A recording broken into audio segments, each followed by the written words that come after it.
안녕하세요. 경기도교육연구원의 조윤정입니다. 저는 서성식, 염경미, 이은혜, 임고은 선생님하고 함께 중학생의 생활과 문화 연구에 대한 과제를 수행을 했고요. 그 내용을 중심으로 말씀해 드리도록 하겠습니다. 먼저 첫 번째 연구 목적입니다.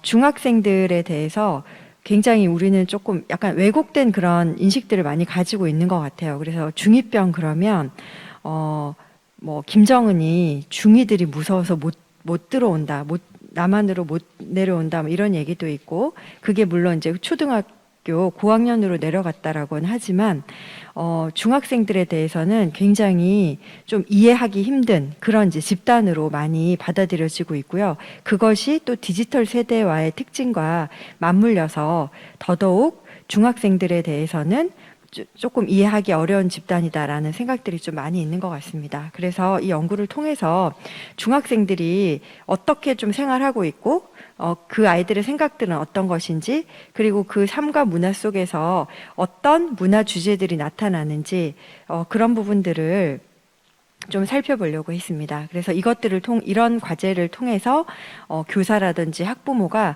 중학생들을 좀 더 잘 이해할 수 있도록 하는 것에 이 연구의 목적이 있습니다. 두 번째 연구 내용입니다. 디지털 세대로서의 중학생들의 특징에 대해서 좀 문헌을 통해 살펴보았고요. 그 다음에 설문조사를 통해서 중학생들의 생활 전반과 또 그들의 인식에 대한 것들을 좀 살펴보았습니다. 그리고 세 번째로 중학생들이 어떤 문화를 형성하고 그 문화의 키워드, 주제가 무엇인지 살펴보았고요. 네 번째로 이 중학생들의 문화 주제를 통해서 그들이 어떤 정체성을 가지고 있고 관계 맺기는 어떻게 이루어지고 있고 또 학습에 대해서는 어떻게 인식하고 학습을 하고 있는지, 그런 부분들을 중학생들의 삶을 다시 재구성하는 그런 내용으로 구성되어 있습니다.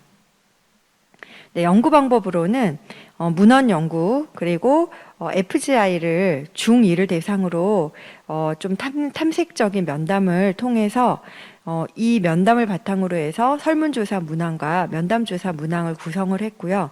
그리고 중학생 4,500명 정도, 교사 1,800여 명, 학부모 1,700명 대상으로 또 설문조사도 실시했습니다. 그리고 중학생 17명을 대상으로 학년, 성별 이런 것들을 좀 골고루 섰고요. 그 다음에 또 대도시나 중소도시, 읍면지역에 따라서 또 특징들이 좀 다르게 나타날 수 있을 것 같아서 그렇게 구성해서 17명을 면담을 했고요. 그리고 이 중학생들을 바라보고 있는 교사나 학부모, 그리고 중학생 시기를 거쳐온 고등학생, 또 청년들을 대상으로 해서 면담 조사도 실시했습니다. 네, 연구 결과는 먼저 설문조사에 대해서 말씀드리겠는데요. 설문조사 문항도 상당히 많고 또 앞서 말씀드렸던 것처럼 학생과 교사와 학부모 이렇게 세 집단을 대상으로 했기 때문에 그 문항이 상당히 많습니다. 그래서 짧은 시간에 다 말씀드리기는 어렵고 그 중에 이제 몇 가지만 말씀을 좀 드리도록 하겠습니다. 첫 번째로 중학생들이 어떤 부분에 가장 관심이 많은가 하고 물었더니 성적 및 학업은 36.8%로 가장 높았고요. 그 다음에 진로 문제 27.6%, 친구와의 관계가 9%, 또 자신의 외모 5.9% 순으로 나타났고요. 그 다음에 중학생들이 가장 관심이 많다고 알려진 부분이 관계 부분입니다. 특히 친구 관계 부분인데, 친구 관계로 인해서 학교 생활에서 어려움을 느낀 적이 있는지 물었을 때 그렇다 또는 매우 그렇다라고 응답한 학생들이 33.8%입니다.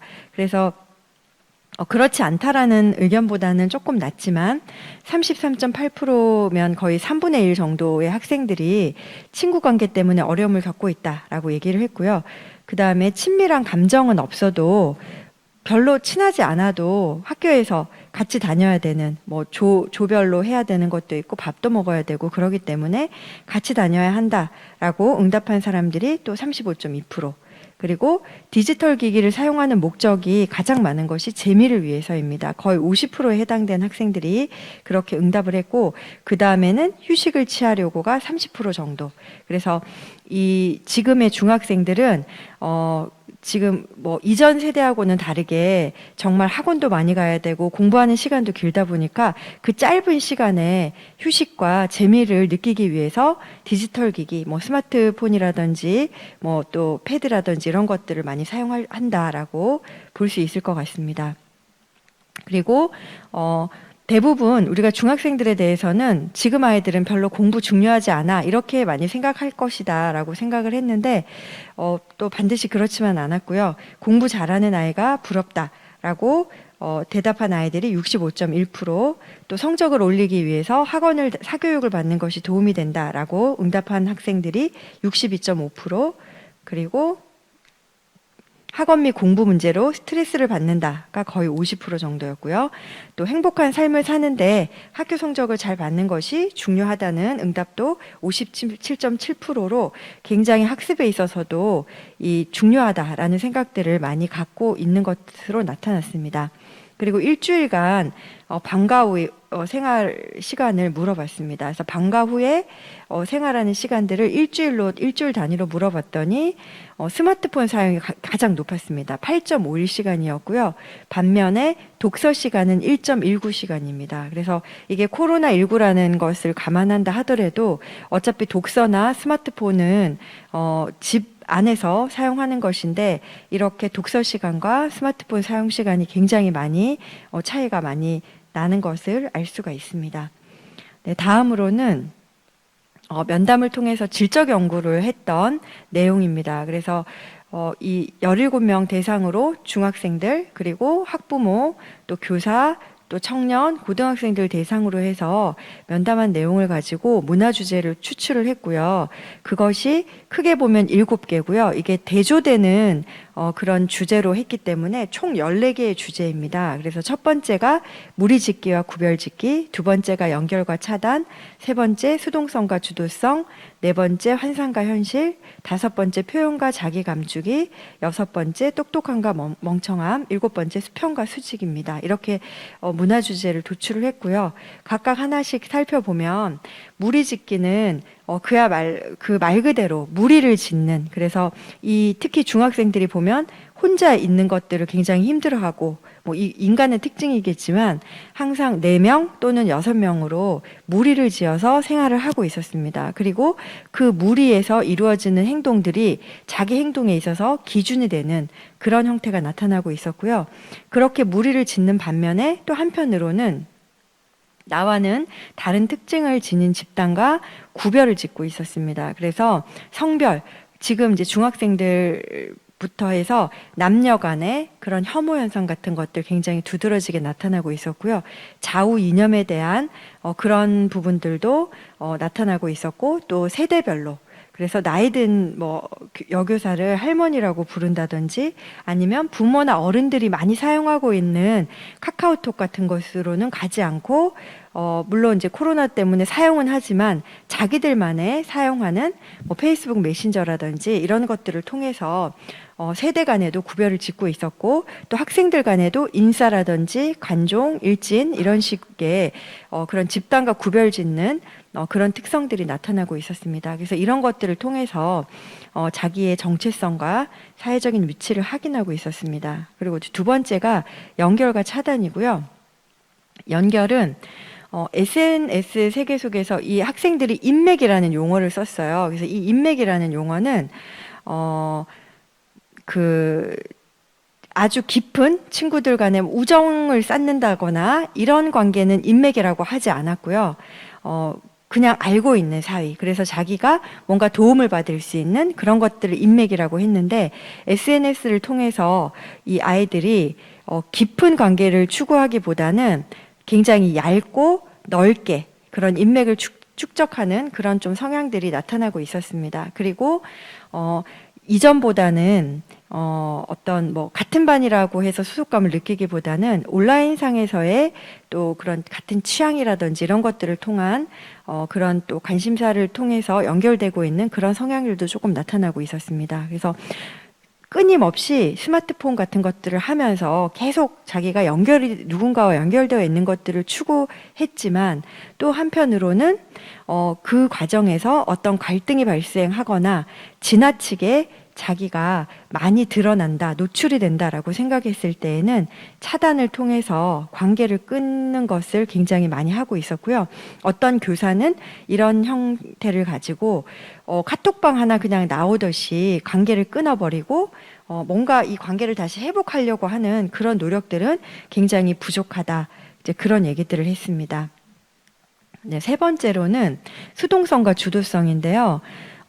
대부분 공부와 관련돼서는 학업 관련돼서는 굉장히 좀 수동적인 태도가 많이 나타났습니다. 그래서 이런 부분들은 아마도 이제 사교육에 굉장히 많이 의존적이기 때문에 그러지 않았나라는 좀 생각이 들었고요. 그리고 부모가 또 공부와 관련해서 굉장히 많은 부분들을 개입하고 스케줄을 짜주고 그렇게 하면서 아이들이 굉장히 모든 것들을 엄마한테 의존하는 그런 좀 수동성이 나타났고, 그 이외의 다른 부분, 또래 관계라든지 온라인 공간에서의 활동, 또 자기가 좋아하는 그런 부분에 있어서는 굉장히 능동적인 그런 특징들이 나타났습니다. 그래서 부모로부터 이 중학생 시기가 우리가 사춘기라고 했을 때 의존적인 거에서 굉장히 자율적이고 독립해가는 그런 그 과도기에 있는데, 그 단계 속에서 온라인 활동이라든지 또래 관계 속에서의 주도성을 통해서 독립해가는 그런 발달 단계를 거쳐가고 있다라는 것들을 알 수가 있었습니다.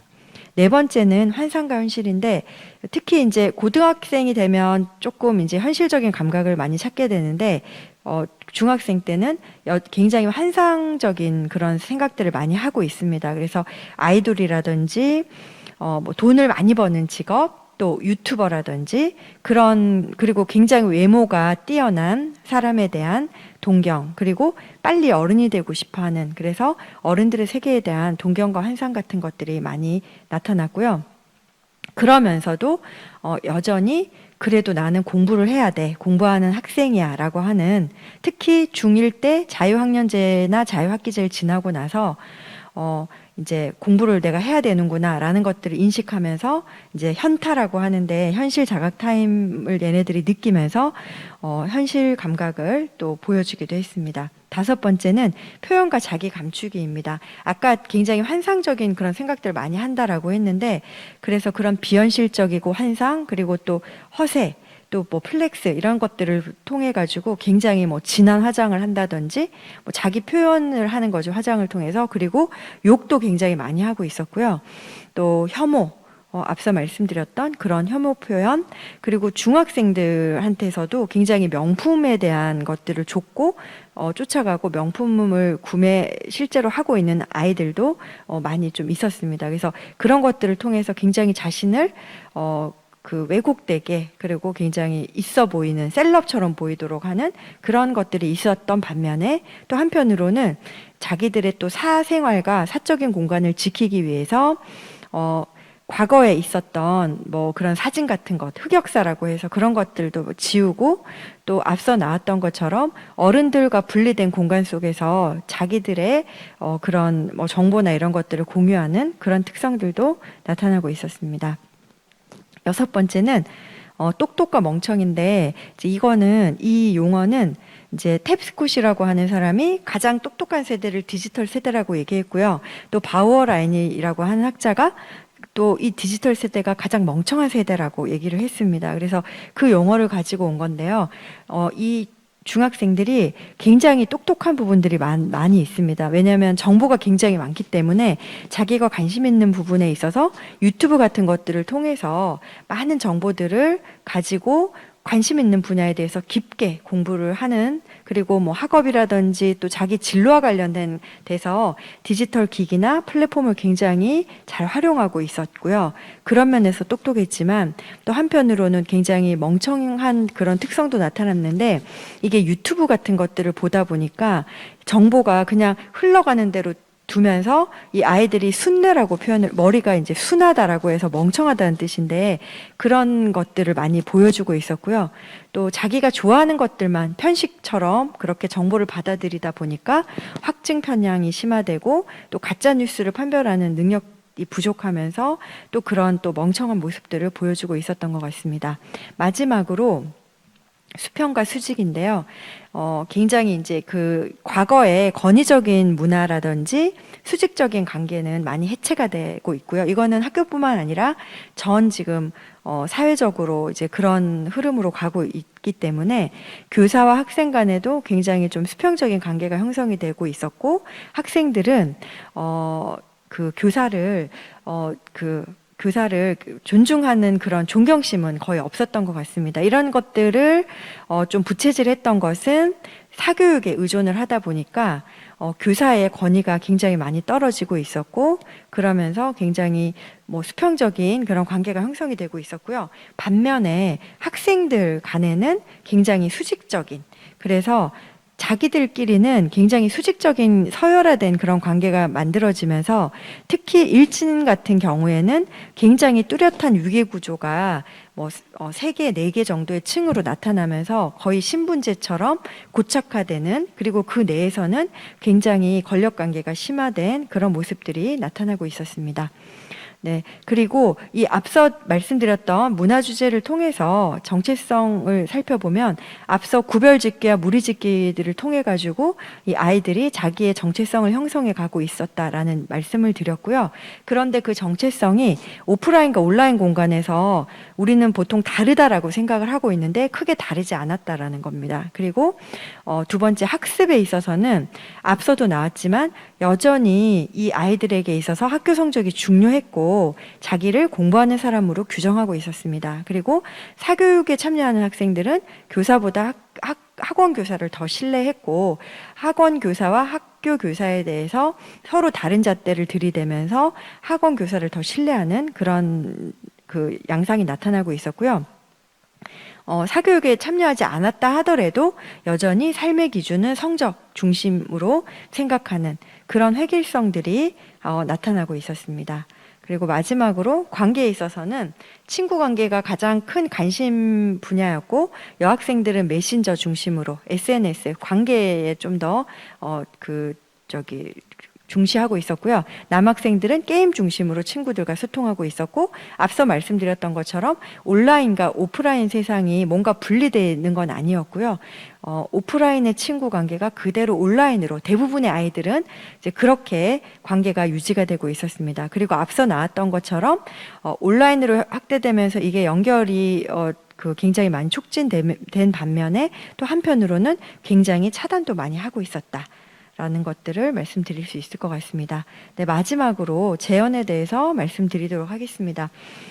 저희가 이렇게 중학생들을 연구를 하면서 굉장히 이 아이들이 수동적이다라는 것들을 많이 느낄 수 있었는데, 그럼에도 불구하고 이 아이들에게 또 굉장히 긍정적인 측면도 많았고요. 그래서 무엇이든지 못하게 하는 그런 규제 중심의 접근보다는 이 아이들의 주도성이 좀 살아날 수 있도록 하는, 그리고 그런 실제 아이들의 역량을 키워줄 수 있는 그런 수업, 그리고 혐오라든지 이런 부분들도 굉장히 많이 나타나고 있었기 때문에 디지털 시민교육이라든지 디지털 리터러시 교육, 이런 것들을 좀 강화할 필요가 있고, 또 사교육에 대해서도 무비판적으로 신뢰하거나 그것들을 공교육보다 우선시하는 그런 부분에 있어서 학생과 학부모가 좀 탈피해야 된다라는 것들을 제언으로 말씀드릴 수 있을 것 같습니다. 네, 이상으로 발표를 마치겠고요. 네, 경청해 주셔서 감사합니다.